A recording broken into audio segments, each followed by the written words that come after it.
Good morning. This is Kevin Kirkpatrick, CEO of the Avery Professional Group. For those of you that might have come across this video and don't know who I am, I own a boutique physician and physician executive recruitment firm.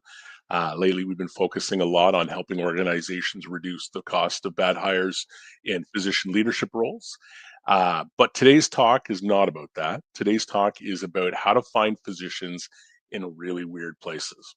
So, uh, I don't know how, but I ended up getting across Reddit this week. And while I was there, I think to be honest with you, I was looking for memes that I could send my wife to make her laugh. So as I'm searching around looking for memes, I found a few physician groups or threads, I guess they're called, talking about different things. So I thought to myself, I'm like, well, I mean, I have answers for these things. So, sat down, typed some answers. Uh, one of the questions was, if I'm a Canadian training as a physician in the U.S., can I come back to Canada? So we talked about that process and talked about um, earning potential types of jobs. Several were in internal medicine, so we talked about doing consults versus potentially working as a hospitalist. Um, Inpatient versus outpatient. So had a really kind of fulsome conversation, and it resulted in three physicians sending me their emails and contact information and sending private messages wanting to touch base and talk about different opportunities. So it's still early to tell if any of them will be successfully placed. But what it led me to realize is that adding value is the key, right? We can spend a lot of money on marketing. We can spend a lot of money on cold calling or well, more time on cold calling, money on cold email tools, advertising in journals and stuff like that. But the key is being a service to your candidates, right? Like helping them understand the process, helping them understand what's best for them. So, mean, for lack of a better term, being almost of a career coach for them, right? So, sharing kind of what things they can do to progress their career, what pitfalls they might that happen, how to financially maximize their opportunities, right? So, one of the individuals was worried about setting up an outpatient office and stuff like that. So, and they identified that they really kind of liked inpatient work most. So, looking to a community that would hire an internist as a hospitalist is one way to go, that can allow for them to work in the hospital, work with those patients, and not have to do an outpatient clinic.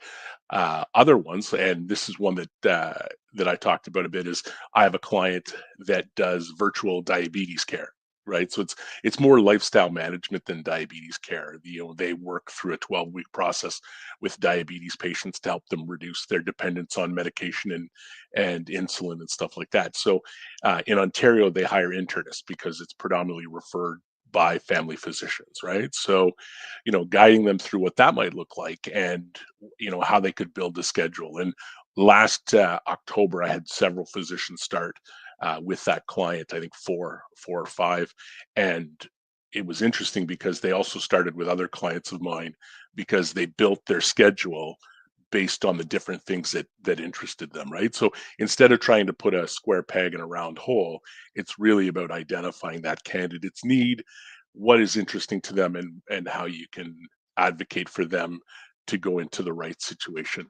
Much like how we support physician executives when they go into a new placement, we often dovetail that with coaching for anywhere between 3 to 6 months, uh, that allows them to have a person to talk to, right? So the value is the relationship. There's a million tools, and I know my credit card gets charged for about five different recruiting tools per month.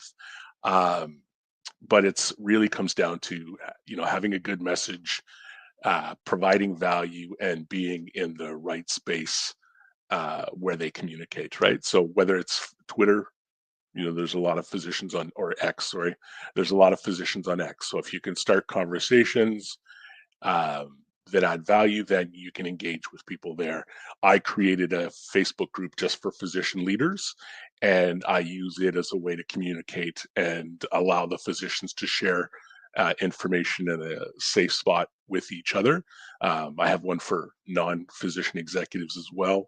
Um, and then I have my podcast, physicians who lead and stuff like that, right? So the goal is really, helping to reach out to people, but also, helping people find you and find value in what you can contribute. So that is my spiel for today. As always, you can find me on LinkedIn. My email is kevin@averyprofessionalgroup.com. Um, and I work with clients in Canada. I work with clients in the US as well. Um, so North American based, predominantly physician and physician executives, almost entirely, to be honest with you. But the goal is to work with physicians and help them go through their careers, um, and improve retention and engagement. So have a great Wednesday. We're halfway to the weekend, and take care.